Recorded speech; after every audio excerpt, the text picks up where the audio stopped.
the scary thing is there's progress being made, but you'll reach equality and I look forward to this day, 2070, which I may or may, I mean, I'm hopeful, but we're all optimistic, yes. I'd like to see that day too. We'd like to see that day. That doesn't seem like progress is moving quickly enough. Yeah, it has to come a lot faster. Thanks so much for having me here. What we know is that when we look at the gap today, there are 2 or 3 things that we can do differently to accelerate to a number other than 2070. The first is we need to see more women in leadership roles. A lot of times when you look at the pay gap, what we're looking at is the average of what men make and women make, and then those numbers are compared. And so the more women that you have in senior leadership, you're going to see that go down. The second thing that I would say is that there are some new practices. In California, it's law now that you can't ask someone how much they currently make in their role. That's important because you don't perpetuate the gap that exists in the market. You just pay someone fairly. And the more that we can see that across the board in industry is great. And then I think companies just have to work really hard at comparing the pay of their employees. The way that in looking at the way things work, it's about 80 cents on the dollar, which isn't right, obviously. But when you compare identical jobs that the woman has versus a man, is it closer than 80 cents? Because I think the problem is that there are certain jobs that men seem to, I don't know, go after more. Maybe it's, I mean, you get into some gender sensitivity here too in terms of STEM, and things like that. There's been more men in the engineering schools up to this point. And some of these jobs are higher paying. So if you're comparing total pay versus, it's going to be a wider gap than identical jobs. Is that true? It is, and that's something that's quite positive. So when we look at a man and a woman in a software engineering role, that gap that you just mentioned goes down a bit. So we see a bit more parity, which is goodness. Just to give you an example, at Cisco about 3 years ago, we invested $2 million to create a framework where we could assess pay on a regular basis. We do it annually. And what we find, and we just ran it again about 2 months ago, was that we had to correct the pay of about 900 employees. But the most important thing to share with you is that's both men and women. And when a market moves so quickly, companies have to stay on top of that and look at where their people are. What happened? Why did some people fall behind? What were the common reasons? The most common reason is because the market continues to move and you have new people coming in at a higher pay, and then you start to see a gap with your existing employees. So you get penalized if you stay loyal and remain. But this has always been the case. If you stay at a company for a long time, you're always going to be penalized relative to the new player. Isn't that historically what's happened? And that's why companies have to stay on top of looking at the differences. And so we actually look at it country by country, role by role.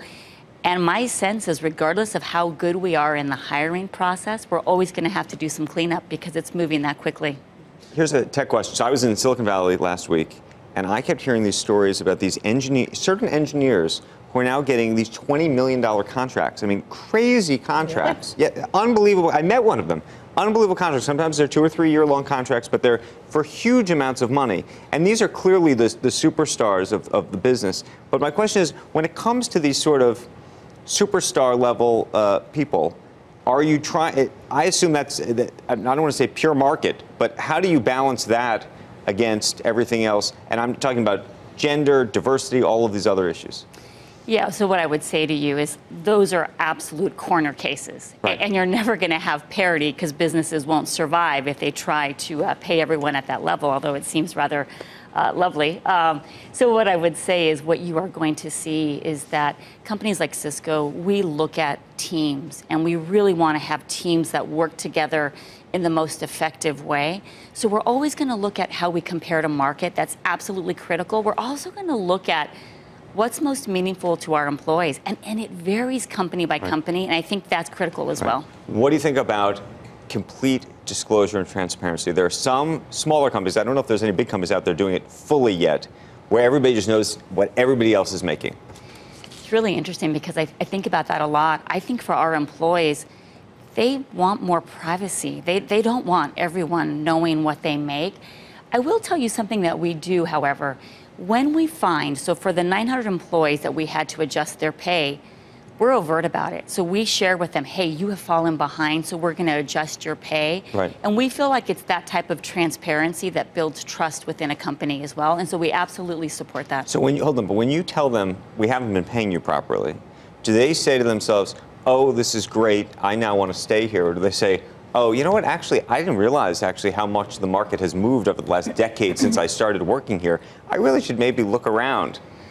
So we believe that our employees should know exactly what's happening out in the market. We want them to know how competitive they are. Our hope is that they say, thank you, one, for telling me. Thank you for adjusting my pay. I feel seen. I feel heard. Right. And I'm committed to this place. That's what we hope for. Are there still, can you break down certain jobs that are still gender sort of heavy one way or another? I was thinking in healthcare, I would think doctors are probably about half and half, aren't they? They must be now.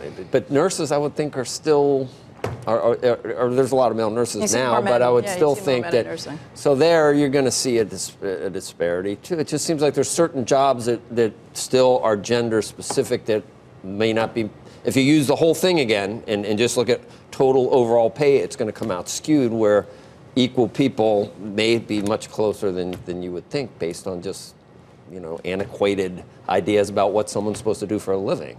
Yeah. Or anachronistic ideas.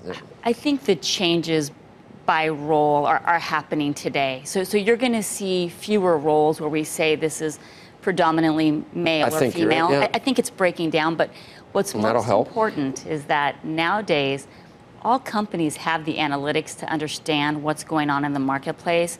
At Cisco, we know when I open up a requisition, as an example, for a software engineer, depending on the city, depending on the state, we have a sense for what that workplace looks like or what that employee base looks like. So we can be incredibly targeted and try to overcome some of the gaps that exist as well, and in some cases, build our own supply.